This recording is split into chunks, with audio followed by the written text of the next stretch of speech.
సాధారణంగా సినిమాల్లో భర్త భార్య మధ్య గొడవలు, అపార్థాలు, విడాకుల డ్రామాలు చాలానే చూశాం.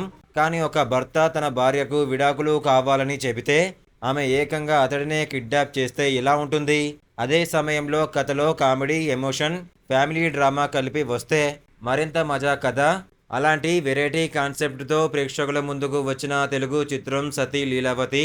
మరి మూవీ స్టోరీ ఏంటో తెలుసుకునే ముందు వీడియోకి ఒక లైక్ చేసి సబ్స్క్రైబ్ చేసుకోండి. Thank you. 2026లో విడుదలైన ఈ సినిమా ప్రస్తుతం జియో హాస్టల్లో స్ట్రీమింగ్ అవుతుంది. ఫ్యామిలీ ఎంటర్టైనర్గా తెరకెక్కిన ఈ మూవీ మొదటి నుంచే తన విభిన్నమైన కథతో ప్రేక్షకుల దృష్టిని ఆకర్షించి, ముఖ్యంగా భార్యాభర్తల మధ్య జరిగే ఘటనలను సరదాగా చూపిస్తూ కుటుంబ బంధాల విలువను గుర్తు చేసే ప్రయత్నం చేసింది.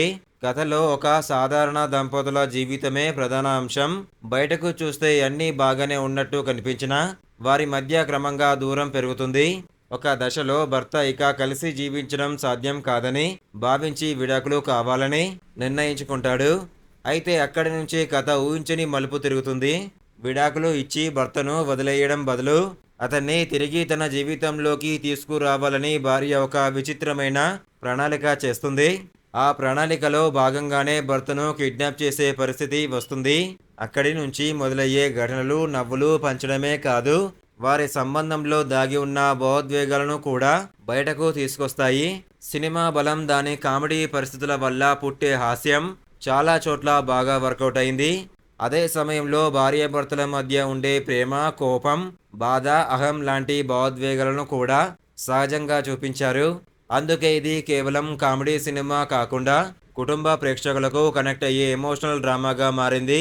ముఖ్యంగా పెళ్లి తర్వాత దంపతుల మధ్య వచ్చే చిన్న చిన్న సమస్యలు ఎలా పెద్దవిగా మారుతాయో, మాట్లాడుకుంటే పరిష్కారం అయ్యే విషయాలు ఎలా సంబంధాలను దెబ్బతీస్తాయో కథలో చూపించారు. అందుకే ఈ సినిమా వినోదంతో పాటు ఒక చిన్న సందేశాన్ని కూడా ఇస్తుంది. జియో హాస్టర్లో అందుబాటులో ఉన్న Sati Leelavathi light hearted family entertainers ఇష్టపడే వారికి మంచి ఎంపిక. విడాకుల డ్రామాతో మొదలయ్యి కిడ్నాప్ కామెడీగా మారి చివరికి కుటుంబ బంధాల విలువను గుర్తు చేసే ఈ సినిమా వీకెండ్ వాచ్కు పర్ఫెక్ట్ అని చెప్పొచ్చు. రివ్యూ నచ్చితే ప్లీజ్ లైక్ చేయకుండా వెళ్ళకండి. ప్లీజ్ లైక్ చేయండి, సబ్స్క్రైబ్ చేసుకోండి. Thank you.